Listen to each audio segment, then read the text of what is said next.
Sekitar 10 tahun lalu, masyarakat Indonesia dikejutkan dengan berita kematian Rahman Kilikili, petinju yang pernah menjuarai berbagai event internasional yang ditemukan tewas gantung diri di kediamannya. Dari kabar yang beredar, Rahman Kilikili diduga stres akibat tidak kunjung mendapatkan pekerjaan setelah dirinya pensiun dari dunia tinju. Menjadi juara dunia hingga bertabur gelar nampaknya tidak selalu menjanjikan masa depan yang cerah. Mirisnya, beberapa dari mereka justru membanting tulang demi bertahan hidup, baik dengan bekerja serabutan hingga terpaksa menjual medali kesayangannya. Dan inilah kisahnya.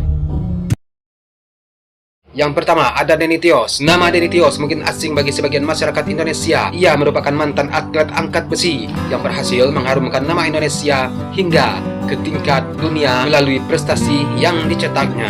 Seorang Denny Tios tercatat pernah menjuarai kejuaraan dunia di Inggris dan Swedia, serta memecahkan 3 rekor dunia. Dan sekarang Denny Tios bekerja sebagai tukang las pada sebuah bengkel kecil yang dimilikinya di Makassar.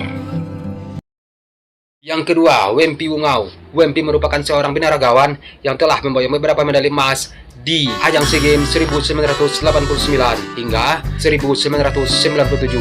Peraih medali perak Asian Games 2022 ini sempat menelan pil pahit karena janji-janji yang diberikan saat dia masih menjadi atlet semuanya tidak pernah terpenuhi. Ia bahkan pernah ditipu oknum yang tega memotong uang hadiah hasil jerih payahnya selama menjadi atlet nasional. Sampai saat ini Wempi tidak memiliki pekerjaan tetap dan hanya bekerja atas belas kasihan orang-orang yang mengajaknya sebagai pengawal pribadi. Selanjutnya ada Leni Haini. Mantan atlet perahu naga ini berhasil mengharumkan nama Indonesia dengan mempersembahkan medali emas pada SEA Games 1997, SEA Games 1998, kejuaraan dunia perahu naga Asia 1996, kejuaraan dunia Hong Kong, sampai kejuaraan Asia di Taiwan pada tahun 1998. Setelah tidak berkarir dan pensiun, Leni kesulitan mencari pekerjaan karena hanya memiliki ijazah SD. Karena kondisi yang mendesak, ia terpaksa menjalani kerja serabutan hingga kini menjadi buruh cuci. Untuk yang keempat ada Soeharto. Di era 1970 hingga 1980-an, balap sepeda Indonesia cukup disegani di kawasan Asia Tenggara. Soeharto adalah saksi sejarah masa kejayaan tersebut. Bersama ketiga rekannya, ia berhasil merebut medali emas pada SEA Games 1979 di Malaysia untuk nomor Team Time Trial. Jarak 100 km. SEA Games 1977, ia juga berhasil memperoleh 2 medali perak. Sampai saat ini dia mengabadikan kenangan tersebut dengan menyimpan seluruh piagamnya hingga clipping koran berita kemenangan pada sebuah kamar yang berukuran 2 kali 3 meter. Soeharto memutuskan untuk berhenti menjadi atlet tahun 1981 karena alasan ekonomi. Pada saat itu, atlet yang berprestasi tidak mendapatkan uang ataupun bantuan, melainkan hanya mendapatkan piagam penghargaan. Berbagai profesi pernah dilaluinya, seperti menjadi kernet, jualan ayam, jualan AC bekas, dan hingga kini ia menjadi ojek online. Selanjutnya ada Hassan Lebubun. Mantan petinju asal Maluku ini yang juga mantan juara nasional kelas bantam junior tahun 1987 ini nyaris menjadi gelandangan di Jakarta karena tidak memiliki pekerjaan tetap. Hassan Lebubun kini menjalani kehidupan sehari-hari sebagai pemulung dengan mengais rezeki dari tumpukan sampah dan barang bekas di Jakarta. Elyas Pikal juga termasuk salah satu di antaranya. Elyas menjadi petinju legendaris Indonesia karena merupakan orang Indonesia pertama yang berhasil merebut titel dunia, yakni Super Flyweight IBF pada tahun 1985. Setelah pensiun sebagai petinju, Elyas Pikal bekerja sebagai satpam di sebuah diskotik. Namun, Elyas beruntung karena nasib baik berpihak kepadanya. Berkat uluran tangan Menteri Pemuda dan Olahraga pada saat itu, Adiaksa Daud, ia dapat bekerja di kantor KONI. Selanjutnya, Marta Kase.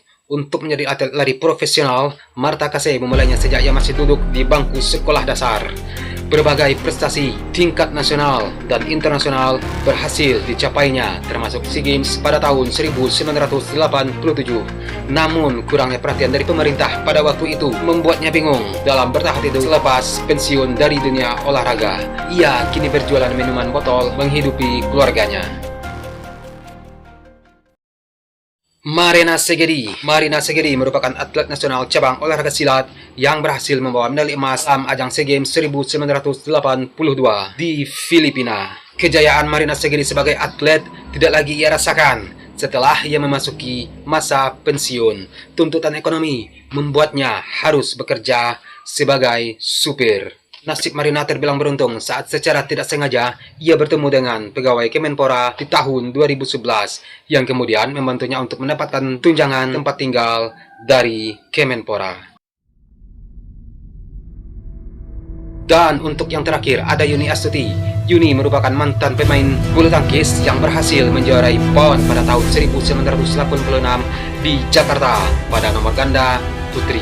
Setelah cukup lama malang melintang sebagai atlet bulu tangkis, Yuni harus pensiun dini akibat kecelakaan yang menyebabkan kaki dan tangannya lumpuh. Dan untuk menyambung hidup, Yuni bekerja sebagai penyanyi kafe dan pengamen di berbagai terminal bis di Surabaya. Prestasi olahraga dapat memberikan kesan yang baik bagi Indonesia di mata dunia, maka sudah seharusnya negara memperhatikan kesejahteraan para atlet mereka, khususnya yang sudah pensiun, mengupayakan pengaturan kesejahteraan para atlet dalam Undang-Undang Nomor 3 Tahun 2005 tentang keolahragaan nasional yang akan direvisi. Yang diharapkan kedepannya dapat menjamin kesejahteraan para atlet, baik yang masih aktif ataupun yang telah pensiun. Jaminan kesejahteraan yang baik juga merupakan salah satu upaya untuk dapat menghasilkan atlet-atlet yang tangguh, sehingga kedepannya Indonesia akan terus mencetak prestasi olahraga yang gemilang, bahkan membuat Indonesia bersinar di dunia internasional.